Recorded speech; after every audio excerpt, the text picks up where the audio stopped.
Hey guys, welcome to the Fingerguns podcast. I'm AJ. And I'm Harper, and we're going to be your host for tonight. And today we have a very special episode because we have our first guest today. We've been wanting this guest on for like a really long time. Yes, and we're very excited about it. Let's let him introduce himself actually. Hi, I'm Ryan Stanton. I'm the student stage manager for Maranatha High School. And you can't see it, but Ryan is much more professional than we both are right now. He has all his equipment. Yeah, he has a whole microphone. I know, it compliments of my Theater 2 class, which will be great because I don't act, so we will see how that goes. I think we should take some time to mention how we're the ones who act in the production, but Ryan's the only one taking the theater class. This is true. That's very true. Yeah, I do need to learn how to act, though, because, I can't always lie to my crew without any training, so you know. Oh, yes. Good is. skill to have. So what do you do as a stage manager? What is a stage manager? So, yeah, stage management and the very, bare bones of it is telling people to press buttons and walk on stage. But as far as a little more intricate, I'm basically kind of coordinating all the different technical and on-stage aspects of the show, as far as when people are going on, when set pieces are moving, when lights are going, sound cues, kind of everything that you don't really see as far as the show, at least on stage. It kind of comes through me, and then I can kind of cue those. So it's mostly if you're doing a play or a musical, you're following a script. If you're doing a show or a concert, you're more following kind of like your cue sheet where it'll kind of change by song. And I guess that's kind of the during performance. But as far as pre-performance, it's a lot of paperwork, writing reports, getting contracts, hunting down people to give me their contracts, which is a lot more difficult than you would think. And the real world, you're going to write those reports for unions and the company you work for. But as far as high school goes, it's more of just having a record of what we did each rehearsal because my memory's not that good. So, yeah, that's kind of like a broad overview as far as pre-show and during show, kind of what I do. Yeah, Ryan makes it really easy for us to just care about the acting. So all the technical stuff we don't have to worry about. He just tells us to go on and we'll go on. And then we just act.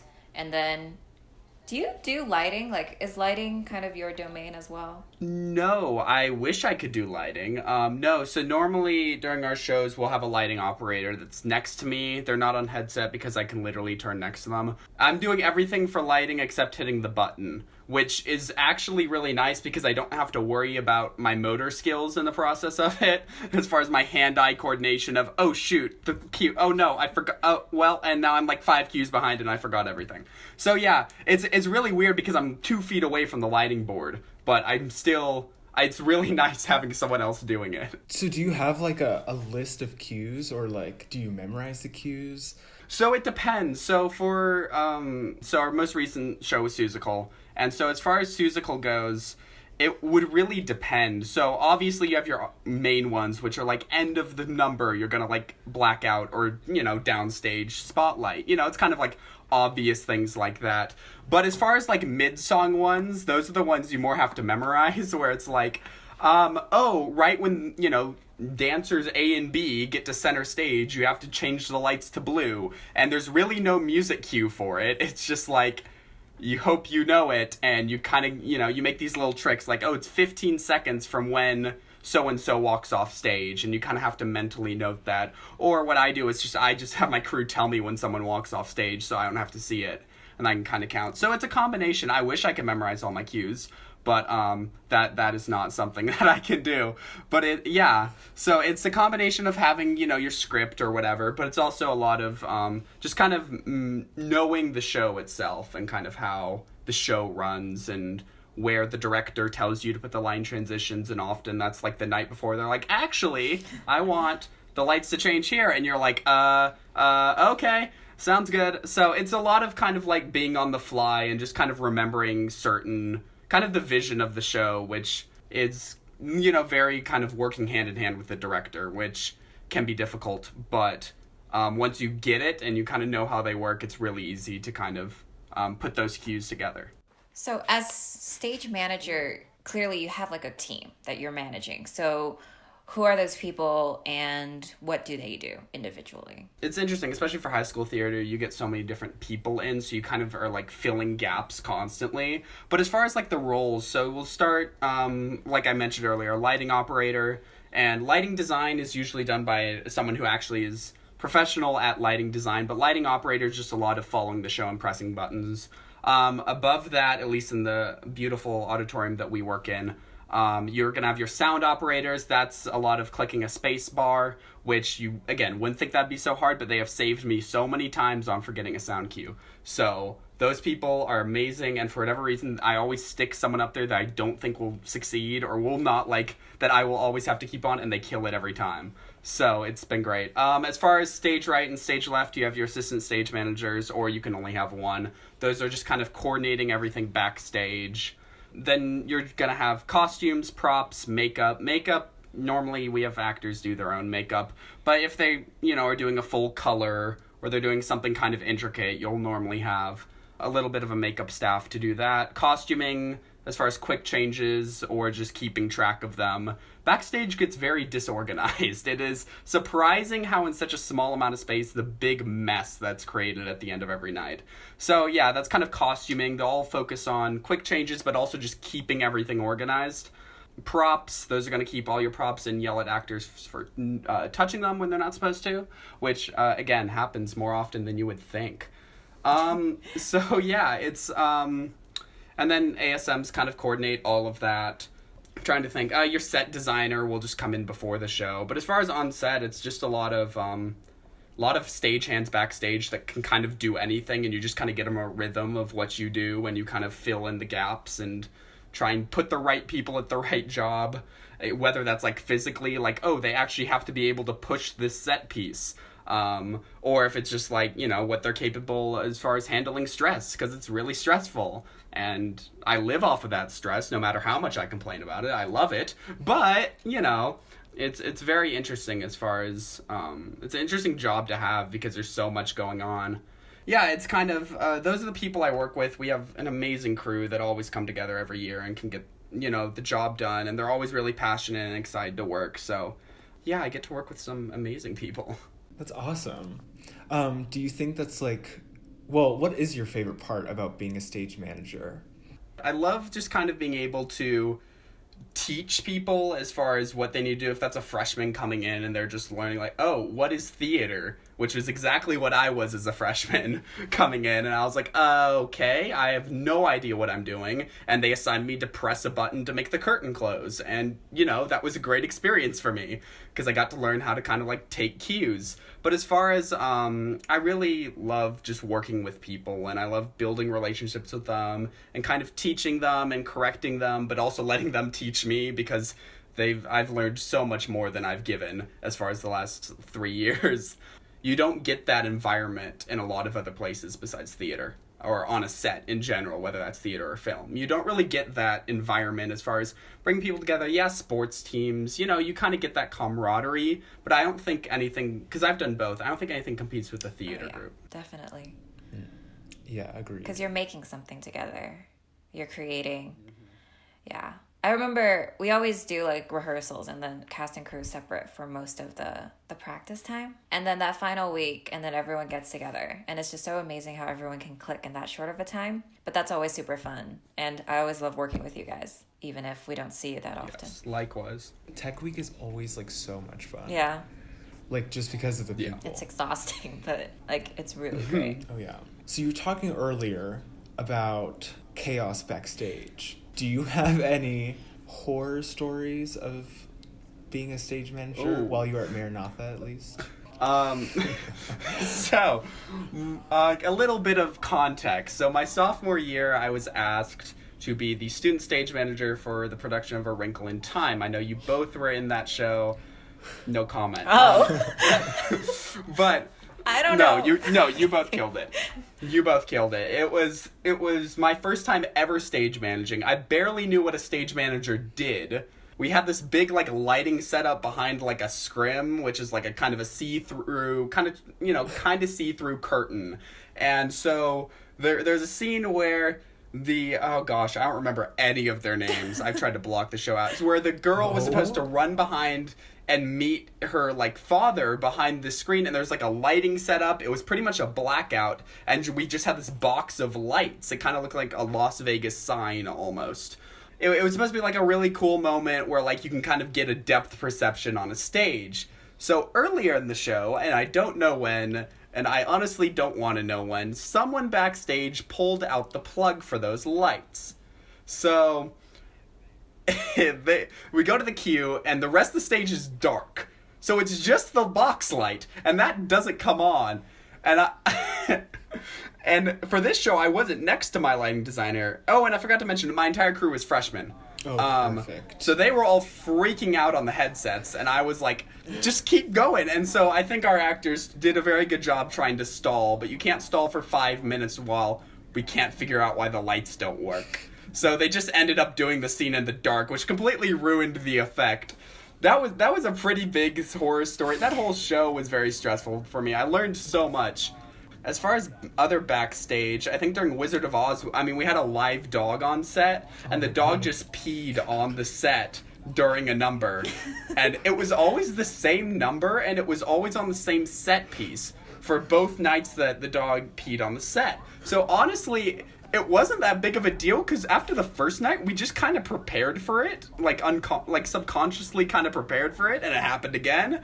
And Alicia Kita was the one who cleaned it up, and major props to Alicia, because I would not do it.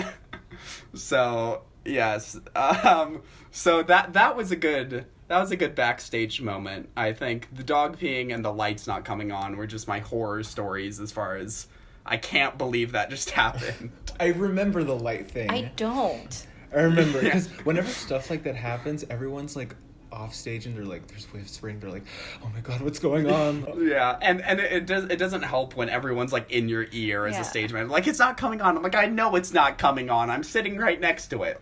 You know, good for you, Ryan, because we know, we kind of see you, like, when we're backstage, but you do a good job of, like, staying calm under pressure, and you don't lash out at anyone, so good for you. I appreciate that. It was a hard skill to learn. It's definitely a lot easier to go off on someone than it is to keep it together.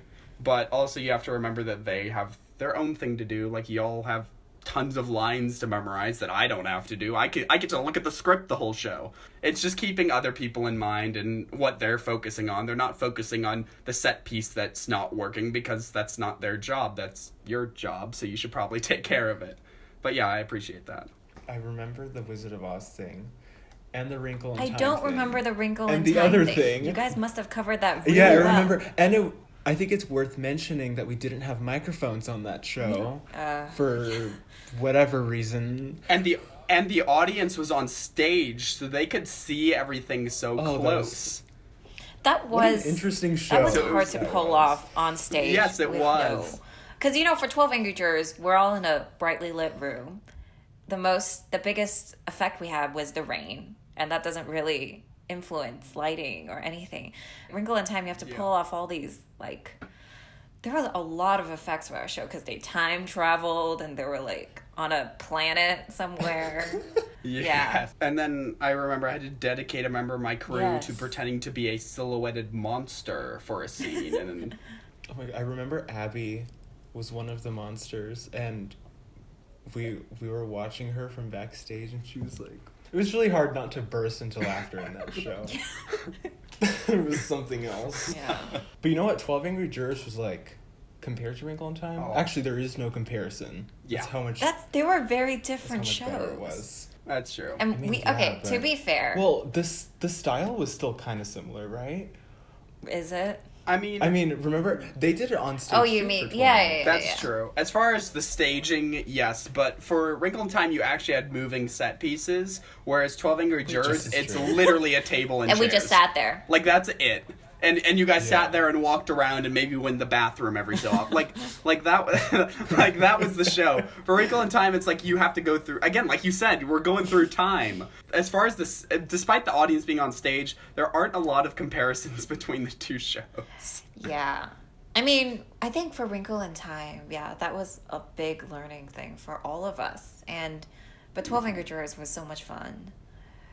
It was Yes. great.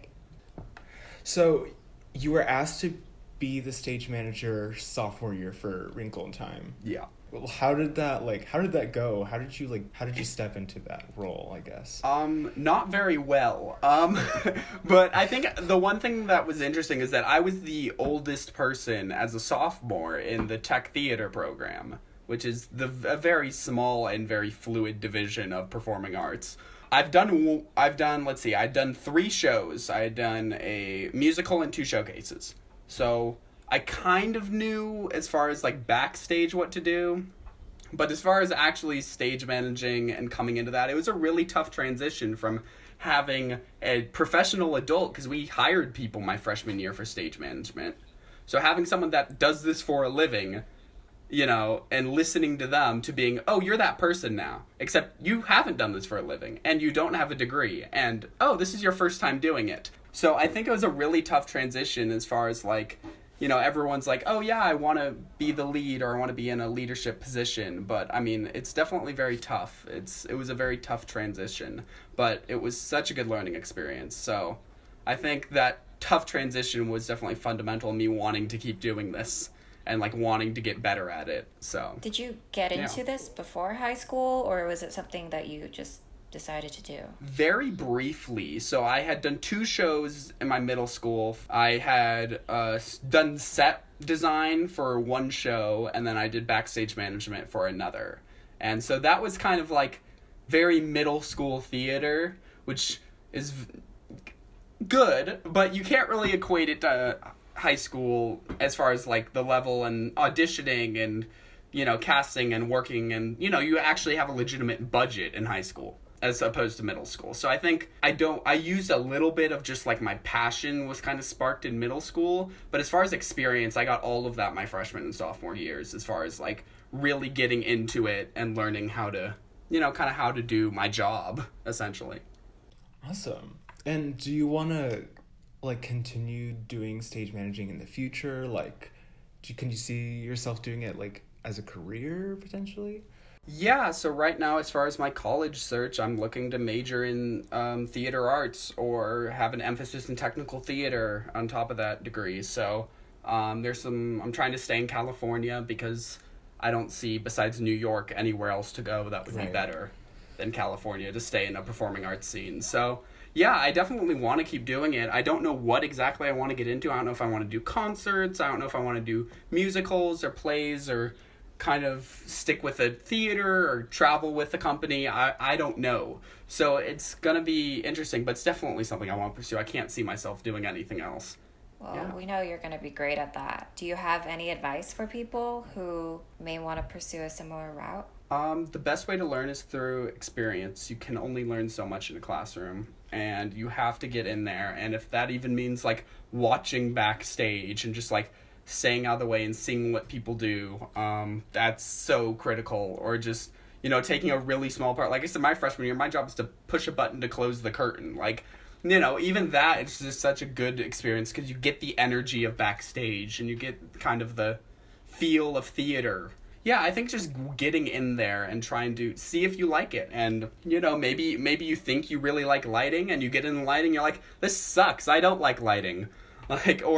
But then you try a little bit backstage and you discover you really enjoy doing props. So I think it's just getting in there and trying out different things. And even if it's for like a week of a show, and someone, you heard your school's doing a show and they need another person, just kind of getting in there and seeing what it's like, and kind of getting accustomed to it and seeing if you like it and seeing what you like. So I think that's the biggest thing, is just getting out there, sending emails to people, just reaching out and being like, hey, do you need help? Or what would you like me to do? Just kind of putting yourself out there and advocating for yourself is huge. Well, Thank you, Ryan. That was very insightful. Thank you. Thanks for coming on. Thanks for having me. It's been fun. Thank you for doing your job. Thank you for making our lives so much easier. I think that's all we have for today, right, guys? Yes. All right, well, we'll talk to you guys next week. If we're not dead yet. Thank you guys for listening. Bye. Bye.